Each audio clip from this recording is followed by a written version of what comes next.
Bienvenue dans ce nouvel entretien d'History and Philosophy of the Language Sciences. Je suis Chloé Laplantine et je suis accompagnée aujourd'hui de Lionel Dumarty. Bonjour Lionel. Bonjour Chloé. Aujourd'hui, nous nous entretenons avec Bernard Colomba et Jean-Marie Fournier. Bonjour Bernard, bonjour Jean-Marie. Bonjour Chloé. Merci d'avoir accepté cet entretien. Bernard Colomba, vous êtes professeur émérite à l'Université Paris-Cité. Jean-Marie Fournier, vous êtes professeur à l'Université Sorbonne Nouvelle et vous êtes tous deux membres du laboratoire Histoire des théories linguistiques. Bernard, Jean-Marie, vous avez publié en 2023 une nouvelle édition de la grammaire générale et raisonnée d'Arnaud et Lancelot chez Classique Garnier. Cette édition, et il faut d'emblée le souligner, est assortie d'une volumineuse introduction de 280 pages et de près de 700 notes de commentaires. Nous voudrions, dans cet entretien, faire la lumière à la fois sur cet important travail et sur l'œuvre des messieurs de Port-Royal. Alors voici une première question. Pourriez-vous, pour les personnes qui nous écoutent, retracer la genèse de cet impressionnant projet d'édition commenté de la grammaire générale et raisonnée, et nous dire ce qui en fait l'originalité? Donc, ce projet d'édition de la grammaire générale et raisonnée est un projet de longue haleine. Un contrat avait été signé avec les éditions Klingsik en 1995, qui est fort loin maintenant. Le projet est resté sans suite immédiate avant d'être intégré dans un double programme de publication, à la fois numérique, avec le grand corpus des grammaires françaises, des remarques et des traités sur la langue, paru chez Classique Garnier numérique en 2011 et augmenté en 2020, et sous forme papier dans la collection Description et théorie de la langue française, dont le premier ouvrage, une édition de la grammaire de Mauger, est paru en 2014. Depuis, d'autres ouvrages sont parus, les éditions critiques des grammaires de Maupas et de Chifflet en 2021, alors que parallèlement étaient publiés des textes de remarqueurs, c'est-à-dire d'auteurs de remarques sur la langue française, à savoir les ouvrages de Vaugelas, Duplex et Ménage, dans une série dirigée par Wendy Ayres Bennett. Le directeur de Classique Garnier, Claude Blum, avait depuis longtemps initié une série de publications de grammaire française, de la Renaissance, série dont il avait confié la direction à Colette de Mézières, avec l'idée de les réunir dans un CD-ROM, comme on le disait alors. La série a été étendue au XVIIe siècle avec les ouvrages déjà évoqués et doit l'être encore au XVIIIe siècle avec en prévision la publication des œuvres de Régnier Desmarais, Girard, Dumarsais, Vailly, Lomont, etc. Parallèlement, sont prévues des éditions de la nouvelle méthode italienne et de la nouvelle méthode espagnole de Port-Royal.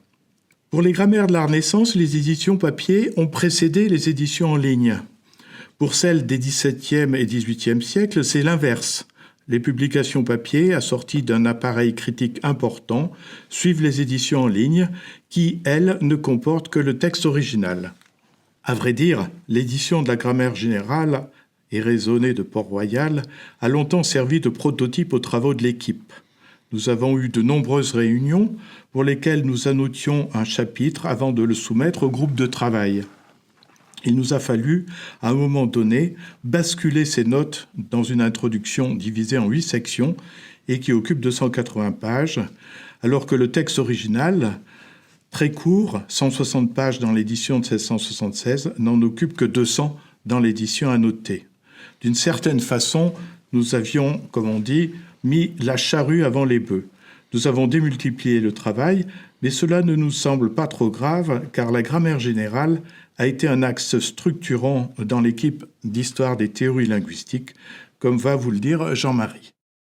En effet, cette édition de la grammaire générale et raisonnée, nous disons, pour abréger le titre, généralement entre nous GGR, c'est peut-être le sigle que je vais utiliser désormais, se présente finalement, c'est un peu la conséquence du côté prototype du projet au sein de la collection dont vient de parler Bernard Colomba, comme la synthèse des travaux disponibles, menés au sein du laboratoire d'histoire des théories linguistiques, mais évidemment pas seulement, sur la tradition des grammaires françaises et souvent au-delà des grammaires des langues romanes.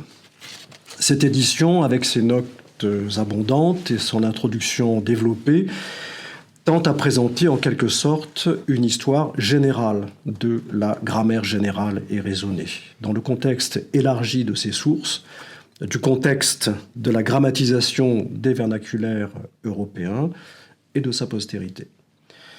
Cela nous paraissait souhaitable pour au moins 2 raisons. L'importance du texte, d'une part, dans l'histoire de la pensée grammaticale, et d'autre part, dans le processus de construction du champ de l'histoire des théories linguistiques lui-même. Enfin, une autre dimension qui fait l'importance et la difficulté du texte, et qui explique l'abondance de la paracritique, est sa relation avec un autre ouvrage des messieurs, très important pour l'histoire de la pensée, la logique ou l'art de penser, qui fait diptyque avec la GGR et dont Arnaud est aussi un co-auteur avec Pierre Nicole. Pourriez-vous nous dire à présent qui étaient Antoine Arnaud et Claude Lancelot, ces messieurs de Port-Royal qui signent la grammaire générale et raisonnée? En fait, ni Lancelot ni Arnaud ne signent la grammaire générale, puisque conformément à la tradition janséniste à Port-Royal, les auteurs ne signent pas leurs ouvrages. Ils se cachent parfois derrière des pseudonymes comme le Sieur de Trégny pour Lancelot.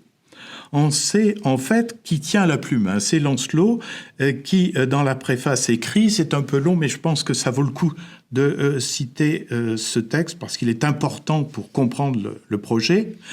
L'engagement où je me suis trouvé, plutôt par rencontre que par mon choix, de travailler aux grammaires de diverses langues, m'a souvent porté à rechercher les raisons de plusieurs choses qui sont ou communes à toutes les langues ou particulières à quelques-unes.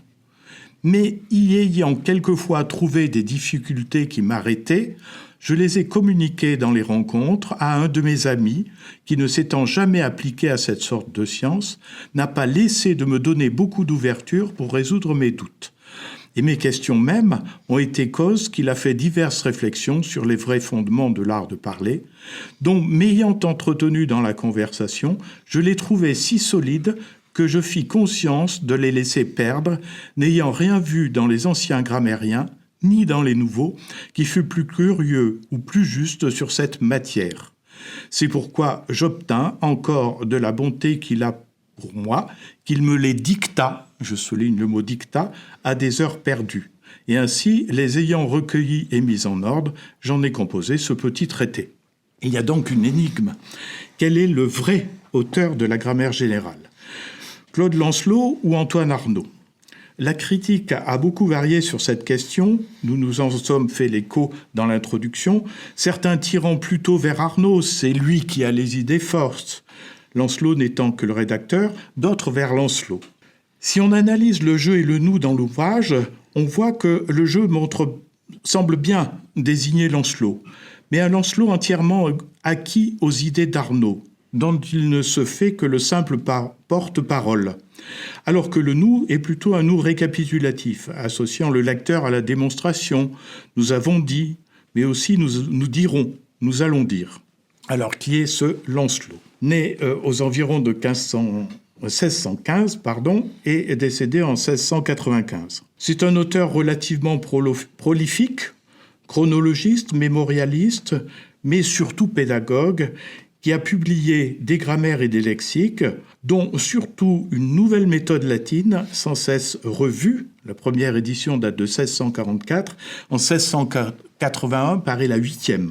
Et en interaction avec les éditions successives de la grammaire générale et raisonnée, et une nouvelle méthode grecque, première édition 1655, 9e édition 1696, la grammaire générale et raisonnée connaît de son côté 3 éditions principales, 1660, 1664, comme une bière célèbre, 1676, avec de remaniements assez significatifs. Nous avons retenu l'édition de 1676, mais en signalant les différences par rapport aux éditions précédentes. Alors, quelles sont les sources citées de Lancelot et d'Arnaud ? Elles sont très peu nombreuses, ce qui n'étonne pas dans un texte très court. Alors, les auteurs cités sont Aristote, Buxtorf, qui est l'auteur d'une grammaire hébraïque, Malherbe, cité 4 fois, Priscien, Ramus, Scaliger 3 fois, Vaugelas 8 fois. En revanche, et ça c'est tout à fait notable, il y a des renvois à la nouvelle méthode latine et à la nouvelle méthode grecque. Dans l'édition de 1660, 7 à la nouvelle méthode latine, 3 à la nouvelle méthode grecque, et dans l'édition de 1676, 13 à la nouvelle méthode latine et 5 à la nouvelle méthode grecque, ce qui montre que, en fait, l'interaction a été constante entre ces ouvrages. À propos du fonctionnement de la collaboration des deux auteurs et du rôle de chacun, on peut souligner que la première phrase de la préface que Bernard Colomba vient de lire en partie, qui décrit la genèse et le processus d'élaboration de l'œuvre, campe un Lancelot spécialiste, je reprends ce mot qui figure dans le texte, de diverses langues, dont l'expérience et l'expertise sont à la racine du questionnement fondamental de la grammaire générale et raisonnée et l'ont porté à, je reprends le texte littéralement, et je le cite, l'ont porté à rechercher les raisons de plusieurs choses, qui sont ou communes à toutes les langues ou particulières à quelques-unes. Lancelot est donc un peu plus que le secrétaire d'Arnaud, qui aurait seul pensé, comme on l'a écrit parfois, la GGR. Il se présente ici dans cette phrase liminaire qui lance la préface, un peu comme son inventeur.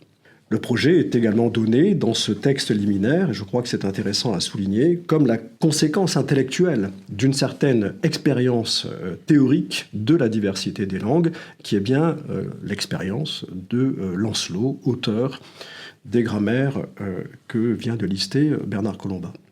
D'un autre côté, nous citons et commentons également un document bien connu, mais assez peu exploité jusqu'ici, la lettre qu'Arnaud adresse à la marquise de Sablé en novembre 1659, dans laquelle il développe de façon très détaillée un ensemble de démonstrations précises qui figurent bien dans le texte définitif, mais qui sont présentées dans ce document dans un ordre et une configuration, parfois même une version, un peu différents.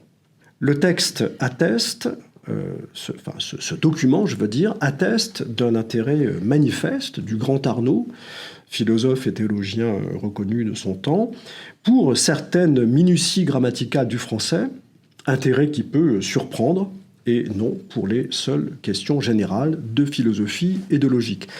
Ces deux remarques que je viens de faire pour introduire ici un peu sont là, si vous voulez, pour introduire un peu de complexité dans la répartition des rôles des deux auteurs tels qu'on les a très souvent présentés.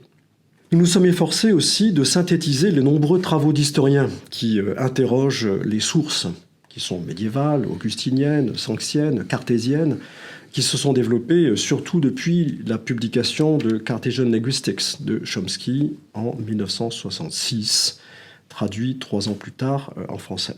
Le but de notre travail, dans les notes et l'introduction, étant moins ici d'apporter du nouveau sur cette question que de rendre compte du débat historiographique qui s'est développé chez les historiens. Enfin, quant au lien entre la GGR et la logique et l'art de penser dont je parlais tout à l'heure, ils sont très nombreux et bien documentés également. Nous les signalons et commentons systématiquement, par exemple sur la théorie de la proposition, sur la détermination nominale, sur l'analyse des termes complexes, sur la théorie des incidences, etc. Alors, si nous nous arrêtons sur le titre de ce traité, quel est au juste l'objet d'une grammaire générale et raisonnée ? En fait, il existe des grammaires générales, ou plutôt des ouvrages généraux sur les langues avant la grammaire générale. Qu'on pense par exemple aux grammaires qu'on appelle causistes, c'est-à-dire qui étudient les causes et les fondements de la langue latine, celle par exemple de Scaliger en 1540, ou la Minerve, ou des causes de la langue latine de Sanctus qui date de 1587. Ces ouvrages étudient dans une optique générale la langue latine, si bien que d'une certaine façon, ce sont un peu des grammaires générales avant la lettre. Mais il y a d'autres types d'ouvrages. Il y a par exemple des portes des langues, Januae Linguarum, de William Bath par exemple, ou de Comenius. Il y a des grammaires philosophiques, celle de Caramuel par exemple, ou celle de Campanella.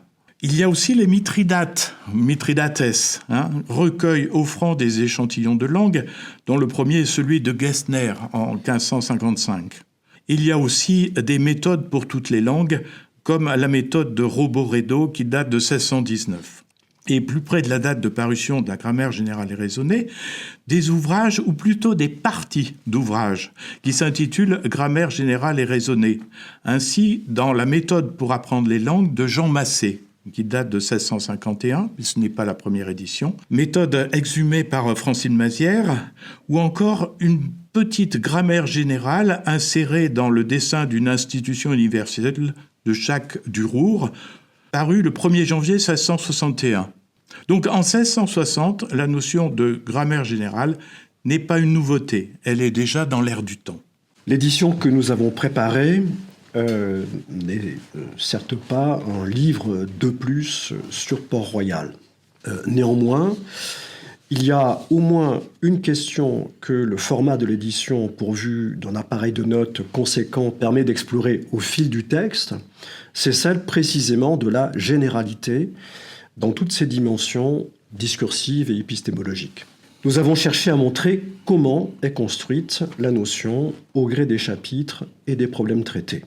La question du général ne se pose pas en effet de la même façon selon que les messieurs étudient les sons, le temps, la proposition comme forme linguistique du jugement, telle ou telle partie du discours, comme le pronom, ou encore l'usage des auxiliaires en français ou dans les langues européennes, comme les auteurs le disent, et les accords complexes du participe qu'ils déclenchent.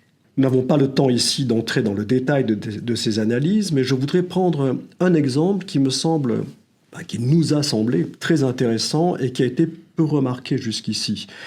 C'est l'usage récurrent dans différents chapitres de formules qui présentent les faits linguistiques dans le processus de leur genèse supposée. Je prends un seul exemple au tout début du texte, dans le premier chapitre de la première partie consacrée à la présentation des sons du langage, du français en fait, ici, plus précisément même des voyelles.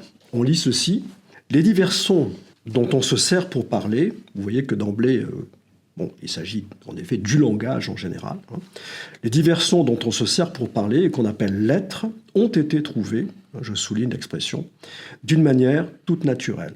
Car comme la bouche est l'organe qui les forme, on a vu, je souligne encore, qu'il y en avait de si simples qu'il n'avait besoin que de sa seule ouverture pour se faire entendre et pour former une voix distincte. D'où vient qu'on les a appelés, je souligne encore cette formule au passé, voyelles.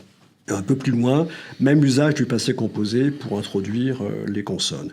Et on a vu aussi qu'il y en avait d'autres qui, dépendant de l'application particulière de quelques-unes de ces parties, comme des dents, etc., etc. La grammaire générale et raisonnée est, comme les ouvrages que Bernard Colomba vient de décrire, en effet aussi une grammaire causiste, d'une certaine façon, qui tend toujours à donner une explication des faits.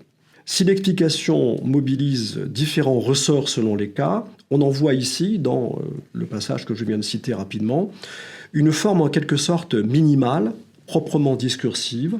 Elle n'est pas thématisée en tant que telle, encore moins théorisée, qui consiste à scénariser la description et postuler l'invention des formes linguistiques comme le résultat de l'enchaînement naturel et nécessaire de causes et de conséquences. Ce thème de l'invention et de la genèse des formes est appelé à prendre beaucoup d'importance dans les grammaires générales du siècle suivant. Le sous-titre de la grammaire générale et raisonnée mentionne, entre autres, les raisons de ce qui est commun à toutes les langues et les principales différences qui s'y rencontrent. Qu'en est-il du projet de généralité si on le rapporte à la question des langues, de leur diversité et de leur part respective dans l'ouvrage ? Il ne faut pas s'attendre à voir étudier dans le détail la diversité des langues par des échantillons variés. Les langues les plus étudiées ou illustrées sont dans l'ordre le français. Dans son titre complet, la grammaire générale et raisonnée annonce d'ailleurs, je cite, plusieurs remarques nouvelles sur la langue française. Donc après le français, le latin, qui constitue souvent le substrat de l'analyse, la base grammaticale.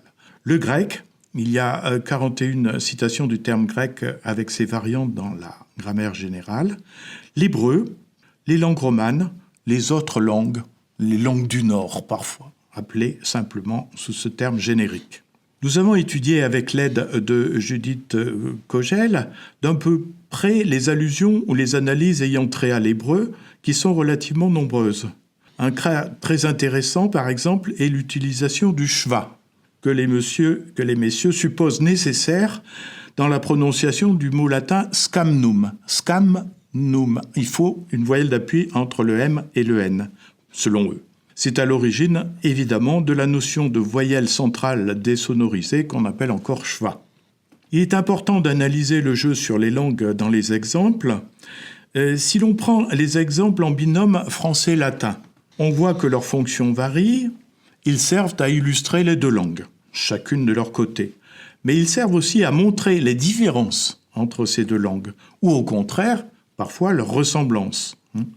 Le français est utilisé pour expliciter.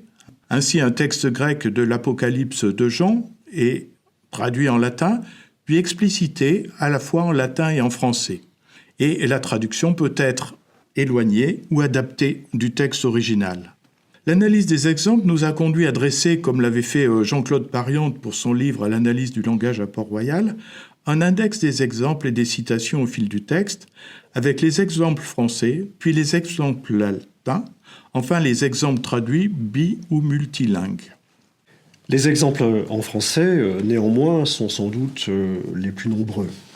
Il arrive même que certains chapitres soient centrés quasi exclusivement sur le français, auquel les messieurs ajoutent éventuellement les langues d'Europe, comme dans le chapitre sur les auxiliaires, voire sur un détail de la grammaire du français, comme dans le chapitre 10 de la deuxième partie, consacré à la réfutation d'une règle proposée par Vaugelas, qui concerne l'usage prétendument obligatoire d'un article devant les noms suivis d'une relative, comme dans la phrase « Il a été traité avec une violence qui est tout à fait inhumaine ».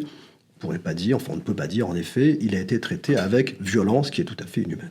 Et les messieurs font également remarquer que dans la phrase « Il est accusé de crimes qui méritent la mort », où on a bien un nom, donc crime suivi d'une relative, et bien devant ce nom crime, on a le mot « de » qui ne paraît pas être un article.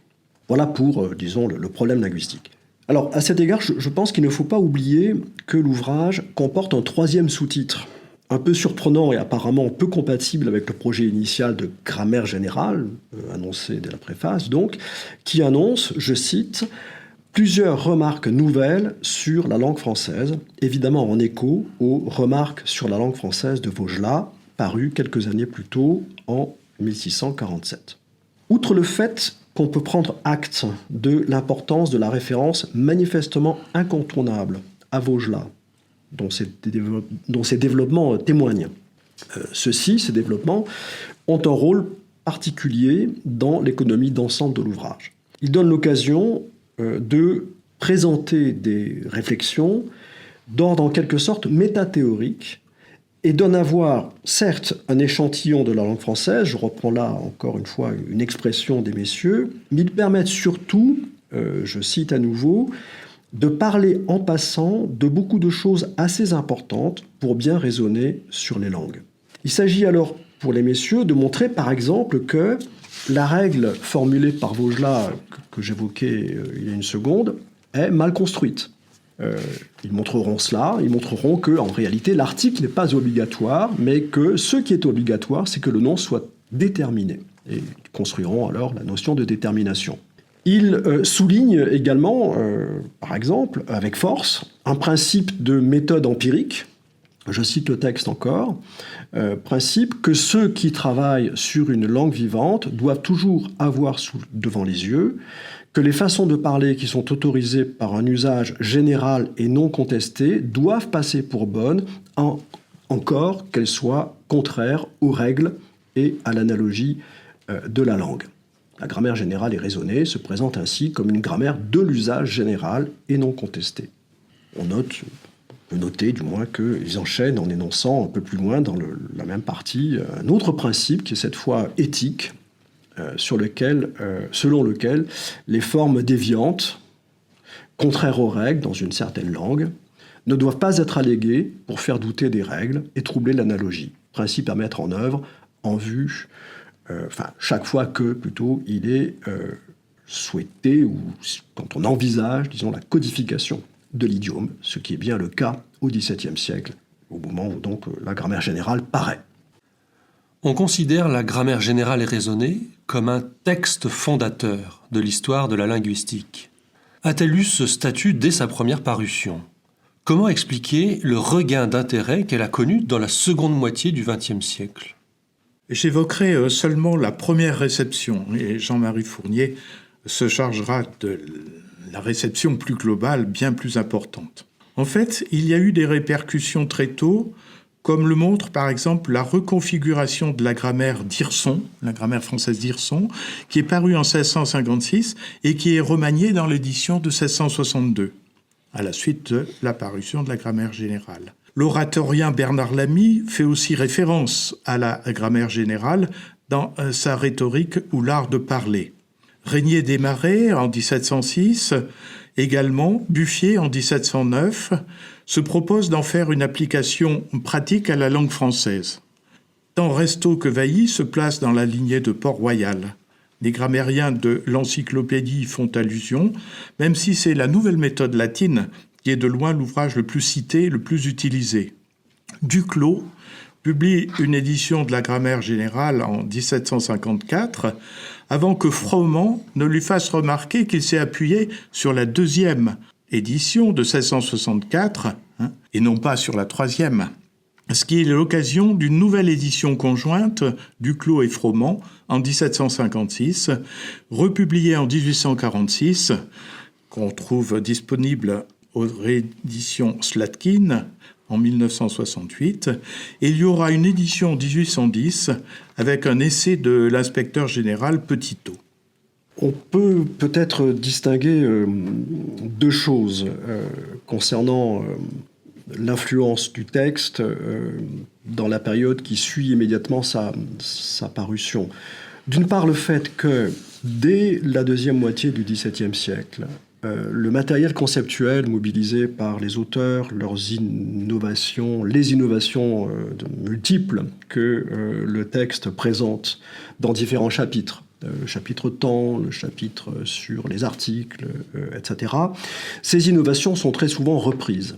Et le texte cité anonymement, puisque le texte paraît sans nom d'auteur. Mais l'influence de la GGR comme texte fondateur d'une école ne démarre véritablement qu'au XVIIIe siècle, puisque c'est en effet au XVIIIe siècle que des ouvrages reprennent le titre et s'intitulent Grammaire générale. Donc on peut constater cela, l'apparition d'un véritable mouvement, d'une véritable école qui s'appellera ainsi, qui se poursuit largement jusqu'à la fin du XVIIIe siècle, et même très avant dans le XIXe siècle, jusque vers les années 1860. Influence donc qui connaît également différentes époques, dans lesquelles on peut distinguer des étapes en quelque sorte. La grammaire des idéologues, par exemple, à la charnière des XVIIIe et XIXe siècles. La grammaire générale tardive, comme on l'appelle parfois, donc pour désigner ces textes publiés vers le milieu du XIXe siècle. Et puis, parallèlement à tout cela, il faut noter l'émergence du paradigme de la grammaire scolaire, chez Lomont d'une part, chez Noailles-Chapsal également, qui constitue... paradigme qui est également largement sous l'influence de Port-Royal de la grammaire générale, qui constitue donc globalement ce qu'on pourrait appeler une seconde réception.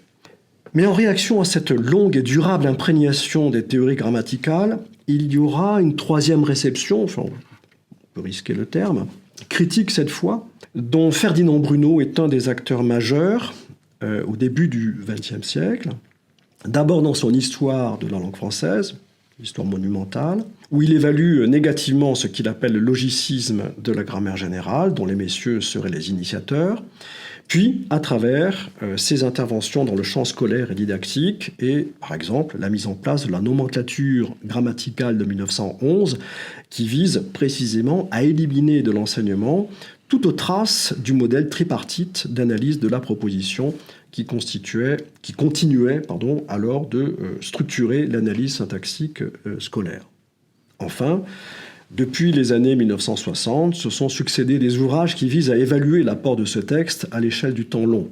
Alors le coup d'envoi de cette réflexion est sans doute donné par Cartesian Linguistics de Chomsky en 1966, comme nous l'indiquions plus haut, mais on note que la même année, Foucault fait paraître son livre célèbre « Les mots et les choses », et que l'année suivante, la grammaire générale et raisonnée est l'objet d'une étude spécifique conduite par Roland Donzé dans un livre intitulé « La grammaire générale et raisonnée de Port-Royal, contribution à l'histoire des idées grammaticales en France ». Puis viendront les ouvrages fondateurs aussi, cette fois du champ de l'histoire des théories linguistiques de Jean-Claude Chevalier en 1969, L'invention du complément, dans lequel la GGR est décrite comme une étape décisive de l'émergence d'une grammaire des significations. L'ouvrage de Marc Dominici intitulé La naissance de la grammaire moderne, paru en 1984, dont le titre est explicite, la naissance de la grammaire moderne, ce serait ce qui se passe avec la parution de la grammaire générale de Port-Royal, ou encore donc l'ouvrage de Pariante, l'analyse du langage à Port-Royal, juste l'année suivante, 1985. Une partie des travaux de Sylvain Auroux peut aussi être placée dans cette série qui consiste à évaluer, au sens de produire une analyse épistémologique et historique, la grammaire et la logique de Port-Royal.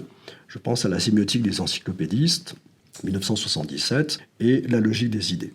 Ce questionnement de Port-Royal, avec celui de Saussure, est un de ces questionnements inauguraux du champ de recherche alors en émergence de l'histoire des théories linguistiques. Le chapitre 1 de la seconde partie est intitulé « Que la connaissance de ce qui se passe dans notre esprit est nécessaire pour comprendre les fondements de la grammaire. Par ce lien entre la grammaire et les opérations de pensée, peut-on dire que la grammaire générale et raisonnée innove ou qu'elle s'inscrit dans une longue tradition ?» Elle s'inscrit dans une longue tradition, c'est incontestable. Les analyses, ou plutôt les débats relatifs à la linguistique cartésienne décrite par Chomsky portaient précisément sur ce point. Cette longue tradition, c'est notamment celle de l'analyse de la prédication, mais c'est aussi une innovation importante. En premier lieu, c'est une des modalités fondamentales de la généralité, même si ce n'est pas la seule. Comme l'indique explicitement le titre du chapitre, les fondements de la grammaire s'expliquent par ce qui se passe dans notre esprit et en particulier par les opérations concevoir et juger, articulées dans cet ordre. L'analyse de l'énoncé, comme une structure prédicative, remonte à l'Antiquité, c'est incontestable, mais ce qui est novateur au milieu du XVIIe siècle, c'est de donner à cette structure la forme d'un véritable modèle tripartite, sous-jacent à toute proposition, et de placer ou replacer cette problématique, je dirais, au centre de la discipline. Avec la grammaire générale et raisonnée, l'analyse syntaxique de la proposition devient durablement un objet central dans la grammaire et suscite alors toute une série d'inventions qui aboutiront à celle du complément et à celle de l'émergence d'une véritable syntaxe sémantique, comme l'ont montré les travaux menés depuis une quarantaine d'années, au premier rang desquels ceux de Jean-Claude Chevalier. La grammaire générale et raisonnée est structurée en 2 parties, respectivement 6 et 24 chapitres. Que pourriez-vous nous dire de cette structure, de l'enchaînement de ces parties ? Suit-elle un ordre canonique ou, au contraire, rompt-elle avec une certaine tradition grammaticale ? Beaucoup de grammaires commencent par la présentation des éléments ou des lettres. La grammaire générale et raisonnée ne déroge pas à cette façon topique de commencer l'exposé disciplinaire. Mais ces courts chapitres soulèvent des questions très intéressantes. Outre la topique de l'invention des formes que l'on voit apparaître, dont je parlais tout à l'heure, les messieurs posent à propos des voyelles le problème de l'inventaire et du classement des unités, à propos des voyelles et des consonnes, à propos des éléments du langage. C'est en effet, à ce titre, une question générale. Comment arrêter et stabiliser l'inventaire des sons ? Comment identifier les unités sonores ? Et selon quels critères ? À propos des voyelles, par exemple, en s'appuyant sur le critère de la longueur, sur celui du degré d'ouverture, pourquoi celui-ci plutôt que celui-là ? Ce sont des questions que ne se posaient pas les grammaires précédentes. On y reconnaît une préoccupation qui sera celle, beaucoup plus tard, de la phonologie. Le chapitre sur les graphies, qui suit de peu celui que j'évoque ici, les messieurs disent les caractères, présente également des vues étonnantes sur l'écriture et se démarque de façon intéressante des débats qui font rage à l'époque entre tenants de l'orthographe nouvelle et de l'orthographe étymologique. Les auteurs soulignent par exemple que les signes graphiques, au-delà de leur fonction de représentation des sons, peuvent également être considérés comme, je cite, « aidant à concevoir ce que le son signifie », autrement dit, la chose même. Le point de vue général, adopté dans ce chapitre peu commenté, déplace ainsi les enjeux anecdotiques et nationaux de la querelle orthographique qui agite les contemporains et inaugure une réflexion sur les ressorts fondamentaux et les fonctions du système graphique. Il mériterait ainsi d'être placé dans la longue série de ceux qui préparent l'émergence des thèses développées plusieurs siècles plus tard par les promoteurs d'une linguistique autonome de l'écrit. Très souvent, quand on renvoie à la grammaire générale de Port-Royal, on a tendance à oublier qu'elle a deux parties. Et on renvoie un chapitre de la deuxième partie sans préciser, à tort, qu'il s'agit de la deuxième partie. Parce qu'elle est considérée comme nettement plus importante en volume et en importance. Mais Jean-Marie a bien montré que la première partie est importante aussi. Le premier chapitre de cette deuxième partie est ainsi intitulé « Que la connaissance de ce qui se passe dans notre esprit est nécessaire pour comprendre les fondements de la grammaire et que c'est de là que dépend la diversité des mots qui composent le discours. » Son objet est donc d'étudier le mécanisme qui produit les mots dans leur diversité. Et pour connaître cette diversité, il faut savoir ce qui se passe dans notre esprit. Les messieurs distinguent 3 opérations de notre esprit, concevoir, juger, raisonner. Seules les 2 premières concernent la grammaire, la 3e est plutôt traitée par la logique. Mais la seconde est centrale. Car, je cite, « Les hommes ne parlent guère que pour exprimer simplement ce qu'ils conçoivent. Mais c'est presque toujours pour exprimer les jugements qu'ils font des choses qu'ils conçoivent. » C'est là que s'installe la proposition, conçue comme composée d'un sujet, ce dont on affirme, et d'un attribut, ce qui est affirmé. Et de plus, je cite à nouveau, la liaison entre ces 2 termes, à savoir le verbe « et », dans l'exemple donné, la terre est ronde. Cela entraîne une partition tout à fait originale des mots, entre ceux qui, je cite, signifient les objets des pensées, ce sont les noms, les articles, les pronoms, les participes, les prépositions, les adverbes, et les mots qui en expriment, je cite à nouveau, la forme et la manière, à savoir les verbes, les conjonctions, les interjections. Cela va dicter le plan suivi dans cette deuxième partie, qui comporte plus de chapitres que les 9 parties du discours ci-dessus énumérées.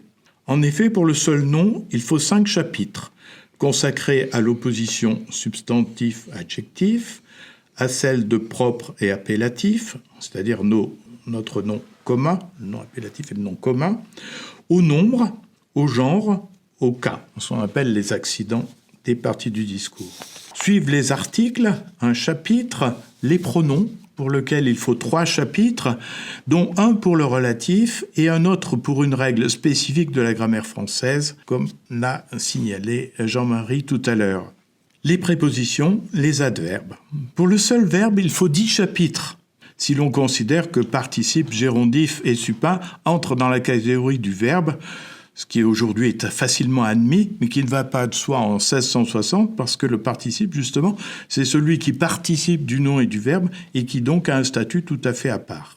Donc pour ce seul verbe, il y a un premier chapitre, le chapitre 2-13, c'est-à-dire 13 dans la deuxième partie, sur ce qui lui est propre et essentiel, 3 chapitres sur ses attributs, les personnes, le nombre, le temps, les modes, et encore 6 chapitres, dont 2 sont particulièrement remarquables.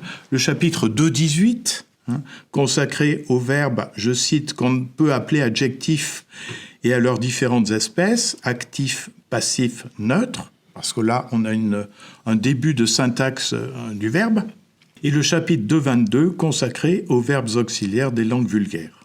Il ne reste plus que 2 chapitres très courts pour conjonction et interjection, 2-23, et la syntaxe 2-24, construite sur l'opposition couramment admise alors, convenance, c'est-à-dire accord, régime, avec un petit appendice sur les figures de construction. Ce plan est original. C'est sans doute la première fois dans la tradition occidentale que l'adverbe est traité avant le verbe. Adverbe, ça veut dire qu'il se met à côté du verbe, à l'origine, même si l'adverbe se met parfois à côté de l'adjectif, mais l'adverbe ici précède le verbe. La répartition du contenu ne l'est pas moins.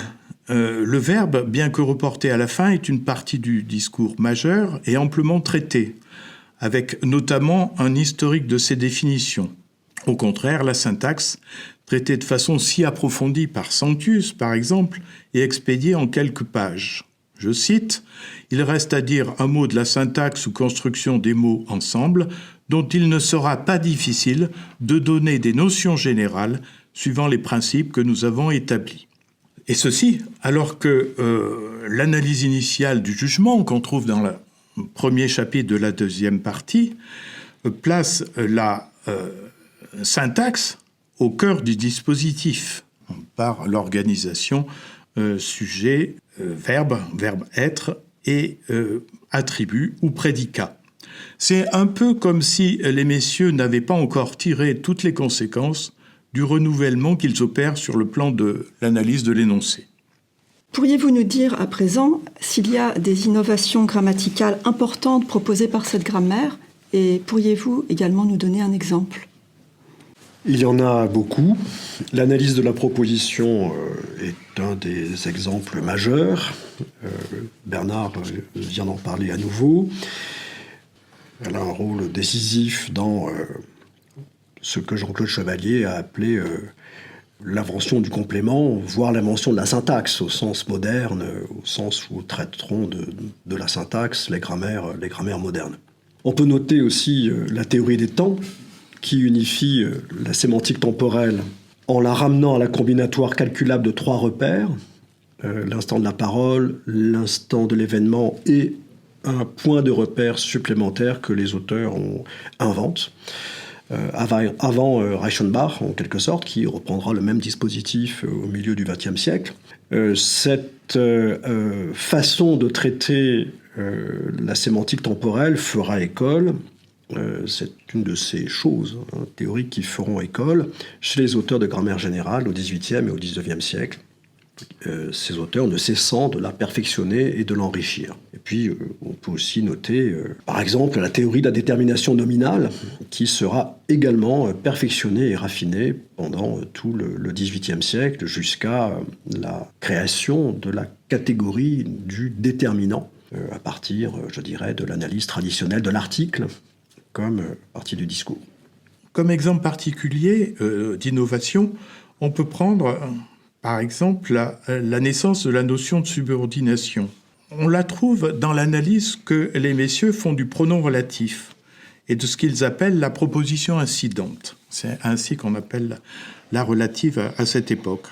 On n'entrera pas dans le détail de l'analyse, d'autant plus complexe que le passage a été modifié, d'abord en 1664, puis en 1676. Dans notre édition, nous avons signalé les passages modifiés par un trait en marge, avec l'ajout d'un titre, suite du même chapitre, qui ne dit pas grand-chose en soi, mais qui montre qu'il faut poursuivre la réflexion, et de plusieurs paragraphes. Sur cette question, il semble que la réflexion soit due surtout à Lancelot, un Lancelot fortement influencé par Sanctius, qu'il considère qu'il faut partir pour l'analyse du relatif d'une structure à 3 termes, antécédent, relatif et réoccurrence de l'antécédent. Le relatif cumule ainsi deux fonctions, celle d'être pronom et celle de marquer l'union d'une proposition avec une autre. Cela semble simple en l'apparence. Mais comment expliquer que dans le cas de la complétive, alors Lancelot analyse en détail les subordonnées latines introduites par quod et les subordonnées grecques introduites par hoti. Hoti qui est une conjonction de subordination qui correspond à quod. Alors comment expliquer que dans ce cas-là, on n'est pas d'antécédent pour ce relatif ? C'est un débat dans lequel nous n'entrerons pas parce qu'il est complexe, mais nous nous contentons de renvoyer à notre introduction. Mais ce qui est intéressant, c'est que cette question est constamment reprise par Lancelot, non seulement dans la grammaire générale et raisonnée, mais aussi dans ces deux méthodes, la méthode latine et la méthode grecque, avec des modifications au fil des éditions, avant même que le problème soit repris dans la logique, mais dans une optique assez différente, parce que là, ce n'est plus le grammairien inspiré par Sanctus qui parle, mais c'est le logicien Nicole, qui est beaucoup moins intéressé par les questions de technique grammaticale. Enfin, on voudrait vous poser une question peut-être un peu impertinente. Pourquoi rééditer la grammaire générale et raisonnée aujourd'hui ? Je réponds par une question. Ce texte ne mériterait-il pas une édition critique quand on connaît son influence sur la tradition grammaticale occidentale? Jean-Marie l'a amplement montré. Si on regarde, d'ailleurs, c'est un texte qui a été traduit. Il a été traduit en anglais en 1753, et plus récemment en 1975, en néerlandais en 1740, en italien en 1969, en espagnol en 1980, en russe 1991 et 1990 et 1998. Il y a 2 éditions successives d'une même traduction. En chinois en 2011. Et nous ne sommes pas sûrs d'avoir répertorié toutes les traductions. Il existe des éditions du texte original qui sont estimables, mais ce ne sont pas vraiment des éditions critiques. Elles ne comportent que quelques pages d'introduction, au demeurant fort utiles et stimulantes. Qu'on pense à l'édition Breckle en 66, par exemple, l'édition Michel Foucault, 1969, et l'édition Mandozio, plus proche de nous, qui a connu un grand succès puisque l'ouvrage a été édité en 97, puis réédité en 2010 et en 2016. Mais pour nous, il s'agissait de resituer la grammaire générale et raisonnée dans la continuité de l'histoire longue, avec notamment une importante introduction dont la 7e partie, divisée elle-même en 9 sections, représentant 185 pages, est consacrée à l'analyse du contenu. Ça nous semble important. Nous avons également essayé de fournir un apparat critique de qualité en le répartissant entre cette introduction et les notes. Soulignons l'importance des textes périphériques, 2 annexes, dont l'une pour la reproduction de cette lettre d'Arnaud à la marquise de Sablé qui éclaire bien les sujets proprement linguistiques qui le préoccupent en 1659.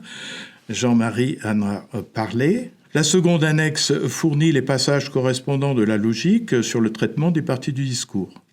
Il y a 7 index, avec notamment un index du métalangage qui porte sur la terminologie propre et originelle mise en œuvre par Lancelot lui-même dans l'édition de 1676. C'est-à-dire que ce premier index porte sur les termes qui sont utilisés, alors qu'il nous a semblé de faire aussi un index général des matières qui est plus globalisant, qui inclut aussi la terminologie moderne. Alors cet index général porte sur l'ensemble de l'édition. Alors, nous espérons qu'un petit texte de 160 pages à l'origine, tel qu'il est sous ces 600 pages de l'édition définitive, ne sera peut-être pas inutile pour éclairer un texte qui garde encore beaucoup de mystère pour nous. Peut-être ajouter une dernière remarque sur le « aujourd'hui » qui figure dans la question « Pourquoi rééditer la grammaire générale aujourd'hui ?» Alors, peut-être pas en répondant exactement à cet aspect-là de la question, mais plutôt en soulignant ceci, c'est que l'édition de la grammaire générale aujourd'hui présente des travaux dont nous ne disposions pas il y a quelques années. Ça nous a paru très important. C'est-à-dire que cette édition, nous l'avons conçue, nous le disions au début de cet entretien, comme appuyée sur la somme considérable de travaux cumulés au cours de la période sur différents chapitres de la pensée grammaticale, sur les langues vernaculaires en Europe, en France, sur le français, dans le domaine de l'histoire des théories linguistiques. Et un travail aussi précis que ce que nous avons essayé de faire, avec des analyses techniques très documentées, il me semble, était peut-être moins possible qu'il ne l'a été pour la préparation de cette édition. Merci beaucoup Jean-Marie Fournier, merci Bernard Colomba, merci à vous deux d'avoir accepté de répondre à nos questions et encore merci pour ce très beau livre.